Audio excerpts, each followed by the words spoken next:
আজও একটু চলে এলাম সকালের জলখাবার রেসিপি নিয়ে।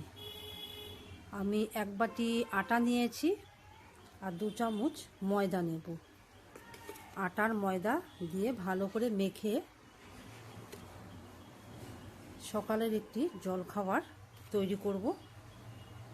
কন্টিনিউ আমার ভিডিওটা দেখতে থাকুন আমি কিভাবে তৈরি করছি। সামান্য পরিমাণে একটু রিফাইন অয়েল দিয়ে দেব।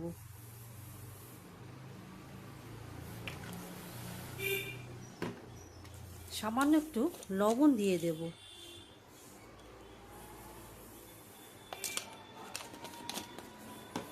এখন এটাকে ভালো করে মেখে নেব।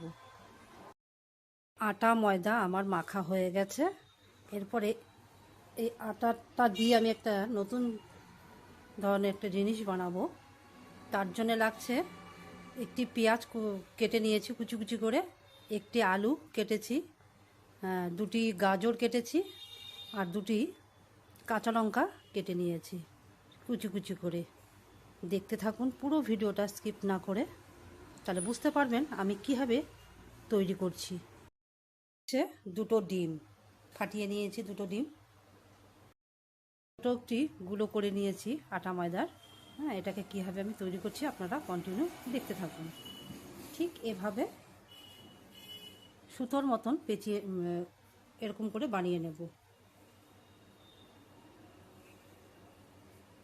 ঠিক এইভাবে দড়ির মতন করে নেব আর ছোট্ট ছোট্ট করে চাকু দিয়ে কেটে নেব। ঠিক ছোটো না, ঠিক একটু মিডিয়াম সাইজে এভাবে কেটে নেব সবগুলোকে।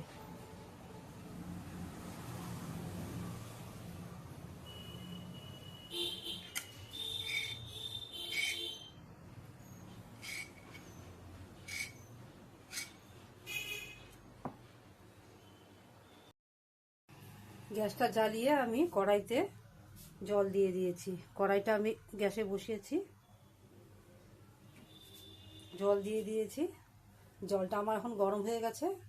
আমি যে আটার এগুলো বানিয়ে রেখেছি এখন জলে দিয়ে দেব।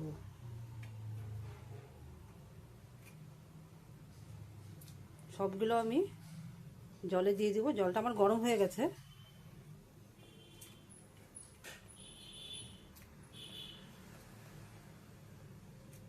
পুরো ভিডিওটা আমার দেখবেন। আমি কিভাবে তৈরি করছি আপনারা তো বুঝতে পারবেন না, না? পুরো ভিডিওটা দেখবেন, অনুরোধ রইল। সামান্য একটু তেল দিয়ে দেব, যাতে গরম জলে যে আমি ময়দাগুলো ছোট ছোট লেচি কেটে দিয়েছি যাতে একটার গায়ে একটা না লাগে, তার জন্য সামান্য একটু তেল দিয়ে দেব। সিদ্ধ করে নামিয়ে নিয়েছি একটি পাত্রে। এই যে দেখুন, সকালের জন্য সকালের জল খাওয়ার। এখন আমি দিয়ে দেব তেলে পেঁয়াজ কুচনো, লঙ্কাও দিয়ে দেব, আলুও দিয়ে দেব, গাজরও দিয়ে দেব। সবগুলো আমি একসাথে কড়াইতে ঢেলে দিয়েছি। এখন আমি একটু নাড়িয়ে ছাড়িয়ে নেব। খুব ভালো লাগে এইভাবে সকালের জন্য জল খাওয়ারের জন্য। আপনারাও ট্রাই করে দেখবেন, খুব ভালো লাগে খেতে। আমি এখন স্বাদ অনুযায়ী লবণ দিয়ে দেব।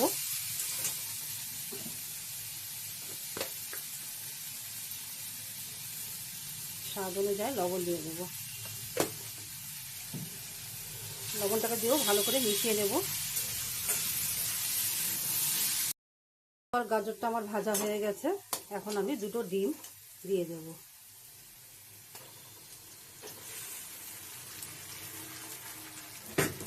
ডিমটাকে দিয়েও ভালো করে নাড়িয়ে চাড়িয়ে নেব। গাজর আলুর সাথে মিশিয়ে নেব।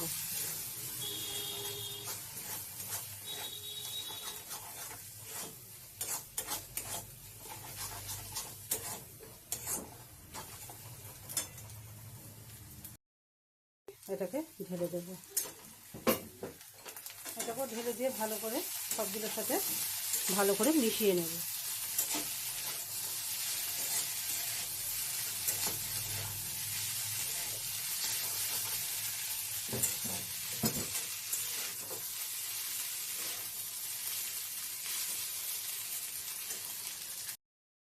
Soya sauce.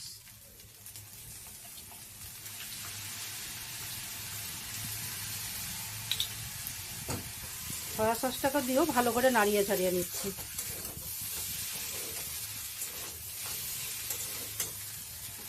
তারপরে দিয়ে দেব সস, টমেটো সস।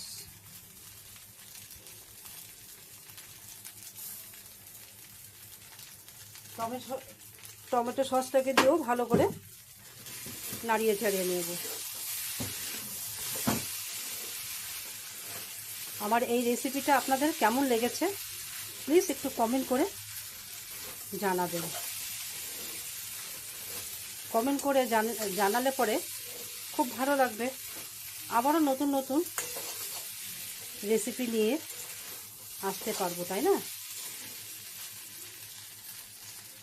যারা আমার ভিডিওটা এতক্ষণ ধরে দেখছেন তাদেরকে অসংখ্য ধন্যবাদ। কমপ্লিট হয়ে গেছে, এখন আমি পাত্রে নামিয়ে নেব।